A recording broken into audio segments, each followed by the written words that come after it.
ओम श्री गणेशाय नमः। राधे राधे। यह शरीर स्वप्नों में देखे जाने वाले शरीरों में से किसी एक के समान है। सोते समय स्वप्न में हम अपनी मानसिक सृष्टि के अनुसार अनेक शरीरों की रचना करते रहते हैं। हम स्वर्ण देख चुके हैं और पर्वत भी, अतः स्वप्न में हम इन दोनों विचारों को मिलकर स्वर्णिम पर्वत देख सकते हैं।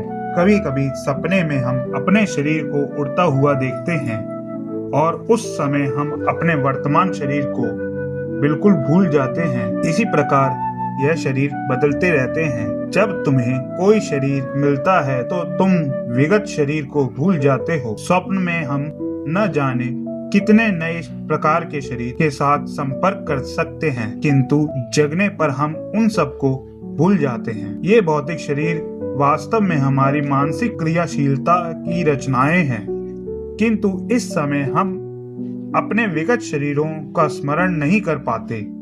मन बड़ा ही चंचल है, कभी यह कुछ स्वीकार करता है और तुरंत उसी वस्तु को अस्वीकार कर देता है। इंद्रिय तृप्ति के 5 विषयों रूप रस, गंध, शब्द तथा स्पर्श के संपर्क से ही मन स्वीकार और अस्वीकार करता रहता है। चिंतनशील विधि द्वारा मन इंद्रिय तृप्ति के विषयों के संपर्क में आता है और जीव इच्छा अनुसार विशेष प्रकार का शरीर प्राप्त करता है। अतः शरीर भौतिक प्रकृति के नियमों द्वारा प्रदत्त एक उपहार है। जीव शरीर ग्रहण करके अपने शरीर की रचना के अनुसार इस जगत में सुख भोगने या दुख सहने के लिए फिर से आता है।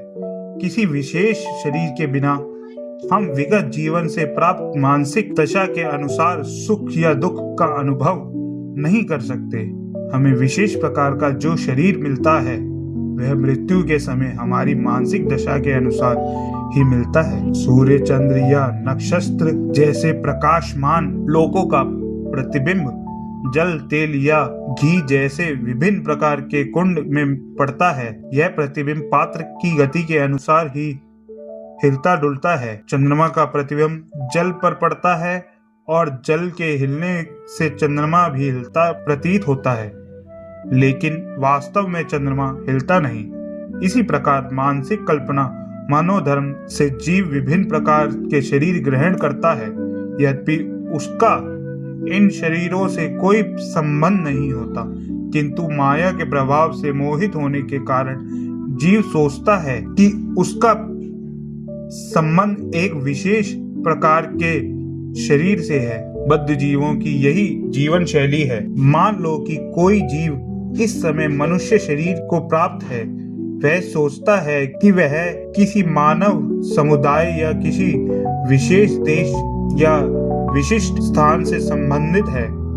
वह अपनी पहचान उसी रूप में करता है और व्यर्थ ही दूसरे शरीर की तैयारी में जुट जाता है जिसकी उसे आवश्यकता नहीं होती। ऐसी इच्छाएं तथा मानसिक कल्पनाएं विभिन्न प्रकार के शरीर के कारण हैं। भौतिक प्रकृति का आच्छादक प्रभाव इतना प्रबल होता है कि जीव को जैसा भी शरीर मिलता है वह उसी में प्रसन्न रहता है और अत्यंत प्रसन्नता पूर्वक उस शरीर से अपनी पहचान करने लगता है। अतः मेरी प्रार्थना है कि तुम अपने मन तथा शरीर के आदेशों से अभिभूत न हो। इस तरह वासुदेव ने कंस से प्रार्थना की कि वह अपनी नवविवाहित बहन से द्वेष न करे।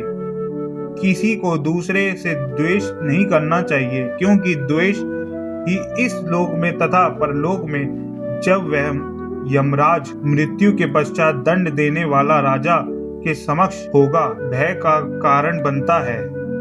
वासुदेव ने देवकी की ओर से कंस से अनुनय विनय की कि वह उसकी छोटी बहन है। उन्होंने विवाह की शुभ घड़ी का स्मरण कराकर भी अनुरोध किया। छोटी बहन या भाई की रक्षा अपनी संतान की तरह की जानी चाहिए। वासुदेव ने तर्क किया, कुल मिलाकर स्थिति अत्यंत गंभीर है कि यदि तुम उसे मारते हो तो इससे तुम्हारे यश की हानि होगी। इस प्रकार वासुदेव ने सदुपदेश द्वारा तथा दार्शनिक तर्क वितर्क द्वारा कंस को शांत करने का प्रयास किया, किंतु वह शांत नहीं हुआ, क्योंकि उसकी संगति असुरों से थी। अपनी आसुरी संगति के कारण राजसी उच्च कुल में जन्म लेकर भी वह असुर बन रहा। असुर कभी किसी सदुपदेश की परवाह नहीं करता, वह प्रतिबद्ध चोर की तरह होता है। भले ही कोई कितना ही नैतिक उपदेश क्यों न दे, उस पर कोई प्रभाव नहीं पड़ता। इस प्रकार जो लोग स्वभाव से आसुरी या नास्तिक होते हैं, वे मुश्किल से ही किसी उपदेश को ग्रहण करते हैं, चाहे उपदेश कितना ही प्रामाणिक क्यों न हो। देवता ने तथा असुर में यही अंतर है। जो लोग सदुपदेश ग्रहण करके उसके अनुसार जीवन बिताने का प्रयास करते हैं, वे देवता कहलाते हैं, और जो ऐसे सदुपदेश को ग्रहण करने में अक्षम होते हैं, वे असुर कहलाते हैं। जब वासुदेव कंस को शांत करने में असफल रहे, तो वे असमंजस में पड़ गए कि वे अपनी पत्नी देवकी की किस तरह रक्षा करें।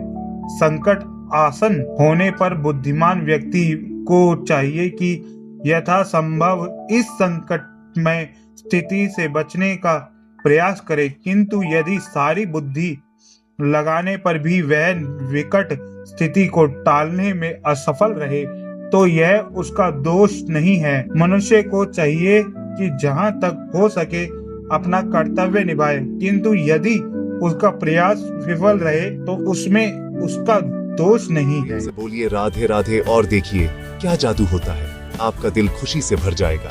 कमेंट में लिखिए राधे राधे। इस चैनल को सब्सक्राइब करें और वीडियो को लाइक करना ना भूलें। राधे राधे।